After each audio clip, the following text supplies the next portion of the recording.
Dica número 1. Somos os maiores consumidores de cerveja per capita do mundo. Dica número 2. Sou um dos países mais ateístas do mundo. Dica número 3. Possuo pouco menos de 80 mil quilômetros quadrados e minha população é de cerca de 10 milhões de habitantes. Dica número 4. O hóquei no gelo e o futebol são os esportes mais populares por aqui. Dica número 5. Na minha capital nasceu o escritor Franz Kafka, autor de clássicos como Processo.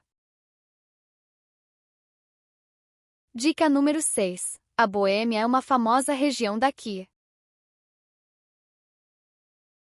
Dica número 7. O Horloge, um relógio astronômico medieval, é uma das principais atrações turísticas daqui. Dica número 8. Tenho mais castelos e ruínas que qualquer outro país europeu. Dica número 9. Tenho uma língua própria, que faz parte da família das línguas eslavas ocidentais.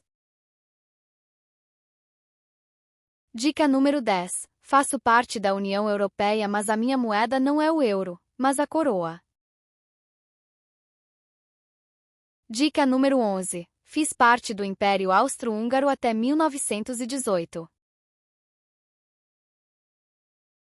Dica número 12. Estive a leste da Cortina de Ferro durante a Guerra Fria e fui um dos satélites da União Soviética. Dica número 13. Sofremos tanto com a dominação nazista entre 1938 e 1945, quanto com a dominação comunista entre 1948 e 1989.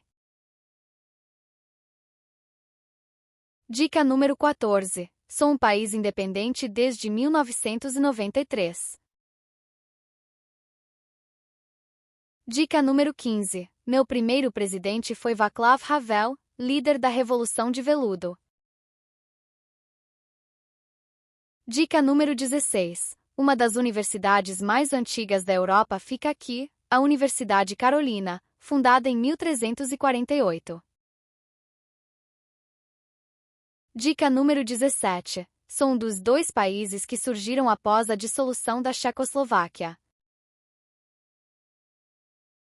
Dica número 18. A minha bandeira é a mesma da antiga Tchecoslováquia. Dica número 19. Faço fronteira com Alemanha, Áustria, Eslováquia e Polônia. Dica número 20. Minha capital é a bela cidade de Praga. E aí, acertou?